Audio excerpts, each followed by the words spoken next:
नमस्कार। SBT news पर आपका स्वागत है। पेश है 6 मई बुधवार दोपहर 1:15 राजस्थान की बड़ी खबरें। राजस्थान में युवाओं को पुलिस से जोड़ने के लिए डीजीपी ने यूथ सीएलजी योजना लॉन्च की है। सीएलजी के लिए सदस्यों का चयन स्थानीय स्तर पर आवेदन, साक्षात्कार और पुलिस सत्यापन के आधार पर किया जाएगा। केवल अच्छे चरित्र और सामाजिक प्रतिष्ठा वाले युवाओं को ही शामिल किया जाएगा। जिन व्यक्तियों के खिलाफ आपराधिक मामले दर्ज हैं, जो सक्रिय राजनीति में हैं या जिन पर किसी गैर कानूनी गतिविधि में शामिल होने का संदेह है, उन्हें सदस्य नहीं बनाया जाएगा। समूह का कार्यकाल 3 वर्ष का होगा। हर वर्ष 1/3 सदस्यों को बदलकर नए युवाओं को अवसर दिया जाएगा। यदि कोई सदस्य निष्क्रिय रहता है या अनुशासनहीनता करता है तो उसे पहले ही हटाया जा सकेगा। राजस्थान के सरकारी और मान्यता प्राप्त निजी विद्यालयों में पढ़ने वाले लाखों विद्यार्थियों के लिए एक बड़ी और राहत भरी खबर सामने आई है। शैक्षणिक सत्र 2026-27 में विभिन्न प्रकार के पूर्व और उत्तर मैट्रिक छात्रवृत्ति योजनाओं का लाभ लेने की प्रक्रिया में बड़ा बदलाव किया गया है। माध्यमिक शिक्षा निदेशक सीताराम जाट द्वारा इस संबंध में नए निर्देश जारी किए गए हैं। नई व्यवस्था के तहत अब सभी छात्रवृत्ति प्रस्ताव विद्यालय स्तर से ही तैयार किए जाएंगे और उन्हें ऑनलाइन माध्यम से आगे भेजा जाएगा।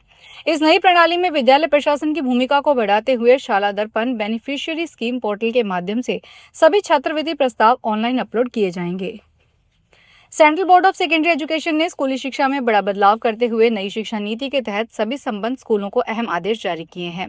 बोर्ड ने स्कूलों को छठी कक्षा के लिए तीसरी भाषा के विकल्प को 31 मई तक अंतिम रूप देने को कहा है। इस नए ढांचे के तहत छात्रों को अपनी स्कूली शिक्षा के दौरान 3 भाषाओं की पढ़ाई करनी होगी। इसमें कम से कम 2 भारतीय भाषाओं का चुनाव करना अनिवार्य होगा। तीसरी भाषा के रूप में छात्र किसी भी अन्य भारतीय या विदेशी भाषा को चुन सकते हैं। यह नियम मुख्य रूप से कक्षा 6 से प्रभावी ढंग से लागू किया जा रहा है। भारत के सर्वोच्च न्यायालय में न्यायाधीशों की संख्या में 4 की वृद्धि को केंद्रीय कैबिनेट की मंजूरी के बाद प्रधानमंत्री नरेंद्र मोदी ने फैसले की सराहना की है। उन्होंने कहा कि यह एक महत्वपूर्ण कैबिनेट निर्णय है। प्रधानमंत्री मोदी ने सोशल मीडिया प्लेटफॉर्म एक्स पर बुधवार को पोस्ट किया, मंत्रिमंडल का एक अत्यंत महत्वपूर्ण निर्णय है जो हमारे राष्ट्र के न्यायिक बुनियादी ढांचे को सुदृढ़ करने और लोगों को त्वरित न्याय सुनिश्चित करने से जुड़ा है। बता दें कि केंद्रीय कैबिनेट ने सर्वोच्च न्यायालय संशोधन विधेयक 2026 में सर्वोच्च न्यायालय के न्यायाधीशों की संख्या में 4 की वृद्धि का फैसला लिया है।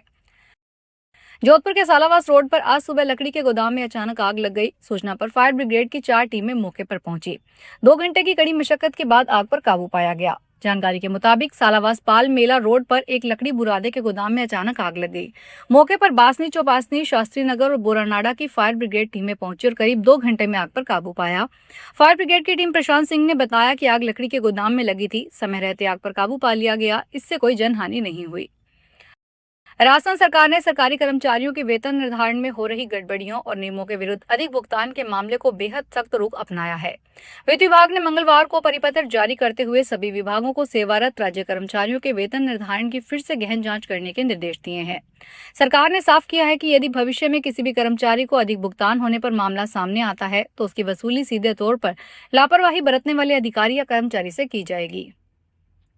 रक्षा मंत्री राजनाथ सिंह कल 7 मई को जयपुर के दौरे पर रहेंगे। सेना के दक्षिणी पश्चिमी कमान मुख्यालय द्वारा आयोजित ज्वाइंट कमांडर्स कॉन्फ्रेंस में वह मुख्य अतिथि के रूप में शिरकत करेंगे। इस महत्वपूर्ण आयोजन में सीडीएस और तीनों सेनाओं के प्रमुख भी मौजूद रहेंगे। कार्यक्रम का आयोजन जयपुर के सप्तशक्ति ऑडिटोरियम में होगा। इसके साथ ही ऑपरेशन सिंदूर की पहली वर्षगांठ के अवसर पर एक विशेष प्रेस कॉन्फ्रेंस भी आयोजित की जाएगी। रुपया बुधवार को शुरुआती कारोबार में 23 पैसे चढ़कर अमेरिकी डॉलर के मुकाबले 94.95 पर पहुंच गया है।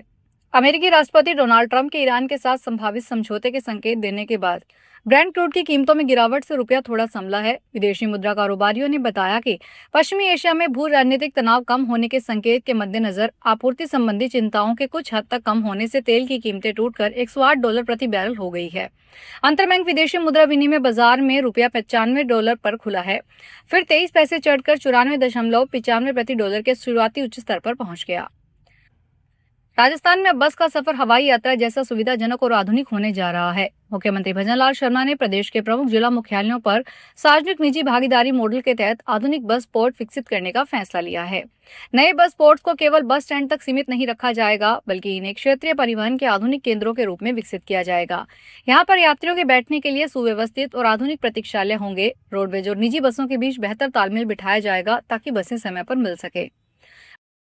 प्रधानमंत्री नरेंद्र मोदी की अध्यक्षता वाली आर्थिक मामलों की कैबिनेट समिति ने रेल मंत्रालय की 3 परियोजनाओं को मंजूरी दे दी है, जिनकी कुल लागत लगभग 23,437 करोड़ रुपए है। पीएम मोदी का कहना है कि इससे देश के इंफ्रास्ट्रक्चर को मजबूत करने के साथ साथ आर्थिक विकास को भी तेज रफ्तार मिलेगी। पीएम मोदी ने सोशल मीडिया पर पोस्ट में लिखा कि भारत के इंफ्रास्ट्रक्चर को बढ़ावा, आर्थिक विकास को गति। उन्होंने बताया, मध्य प्रदेश, राजस्थान, उत्तर प्रदेश, कर्नाटक, आंध्र प्रदेश और तेलंगाना के 19 जिलों में रेलवे परियोजनाओं के लिए कैबिनेट की मंजूरी से कनेक्टिविटी बढ़ेगी और परिचालन क्षमता में सुधार होगा।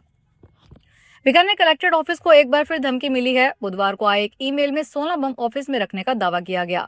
इसके बाद पूरे कलेक्ट्रेट परिसर को खाली करवाया। इसके साथ ही कर्मचारियों को बाहर निकालकर तलाशी शुरू की गई।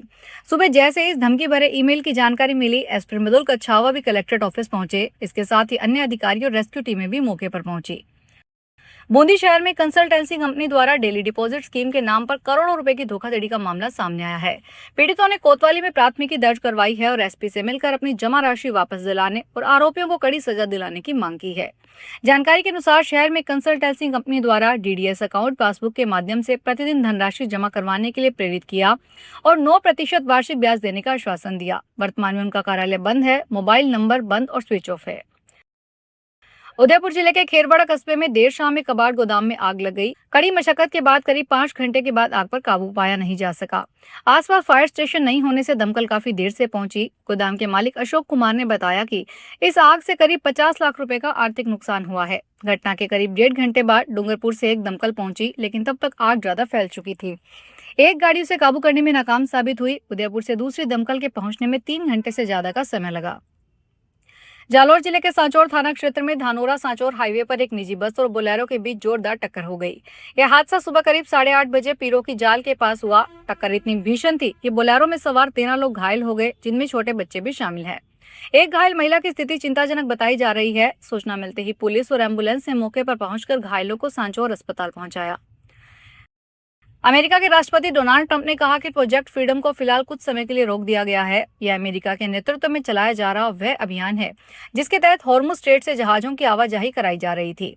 ट्रंप ने कहा कि ईरान के साथ बातचीत में प्रगति और पाकिस्तान समेत कई देशों के अनुरोध के बाद यह फैसला लिया गया।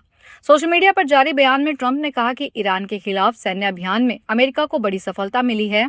साथ ही ईरान के प्रतिनिधियों के साथ समझौते को लेकर अच्छी प्रगति हुई है। फिलहाल इस बुलेटिन में इतना ही, फिर हाजिर होंगे बड़ी खबरों के साथ।